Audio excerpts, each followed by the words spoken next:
मारक भावों को समझते हुए आज हम बात करेंगे अ, दूसरे भाव की, क्योंकि देखिए बहुत सारे चैलेंजेस आते हैं। मृत्यु तुल्य कहा गया है इन भावों को।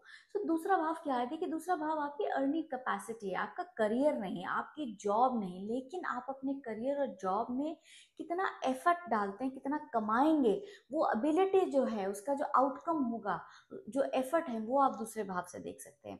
दूसरा भाव देखिए आपका फेस भी है। सो फेस मतलब यानी कि दुनिया क्या देख रही है, आप क्या दुनिया को दिखा रहे हैं, वो दूसरा भाव है।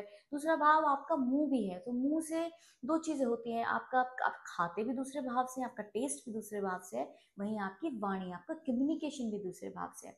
बड़ी इंटरेस्टिंग बात है कि दूसरे भाव से हम देखते हैं कि आप क्या खा रहे हैं, मुंह में डाल रहे हैं ना, और वो पेट में जा रहा है, वो आपका सप्तम भाव है। तो दोनों का एक डायरेक्ट लिंक है। अगर तो दूसरा भाव बहुत कमजोर है तो आपको फेस रिलेटेड, खाने से रिलेटेड, डाइजेशन से रिलेटेड बहुत सारे इश्यूज होंगे। तो खाने पीने पे ध्यान दीजिए।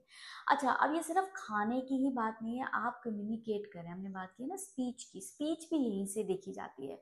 सो आप जिस तरह का बोलेंगे वही इम्पैक्ट आपके रिलेशनशिप यानी कि सप्तम भाव पे पड़ेगा, चाहे वो पर्सनल है, चाहे वो बिजनेस है, चाहे वो काम पर है।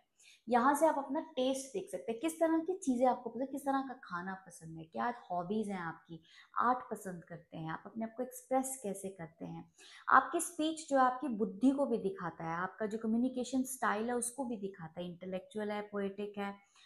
अब ये पहले से दूसरा भाव है तो यहाँ से आपकी पढ़ाई भी दिखती है। यहाँ से आप ये भी देख सकते हैं कि आपका बचपन कैसा बीता होगा।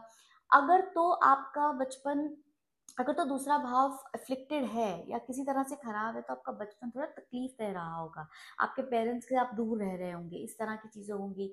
तो दूसरा भाव अगर बहुत अच्छा है तो आपको वेल्थ में, स्पीच में, कम्युनिकेशन में कोई प्रॉब्लम कभी नहीं आएगी। लेकिन दूसरी तरफ अगर वो खराब है, जरूरत से ज्यादा खर्चा, और आपकी स्पीच जो वाणी जो है ना, तीक्ष्ण वाणी आपकी हो सकती है।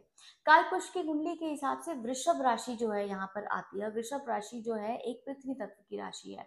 सारी चीजें ग्राउंडिंग से रिलेटेड, आपको स्टेबिलिटी जो लाइफ में चाहिए, जो मटेरियल कंफर्ट चाहिए, वो पृथ्वी तत्व से आता है। दोष की बात करें आयुर्वेद, तो कफ दोष यहाँ पर आता है, तो इसीलिए फेस और गले से रिलेटेड जो इश्यूज हैं वो लेकर आता है। छोटी सी रेमेडी ये है कि हर बार जब आप खाना खाएं, अगर ये आपका इम्बैलेंस है, तो गुनगुना पानी हर बार खाने के बाद जरूर पिए। डायरेक्शन की बात करें तो ये ईशान कोण है, नॉर्थ ईस्ट जोन है आपके घर की, तो इसको क्लटर फ्री रखिए, यहाँ पे प्लांट्स रखिए।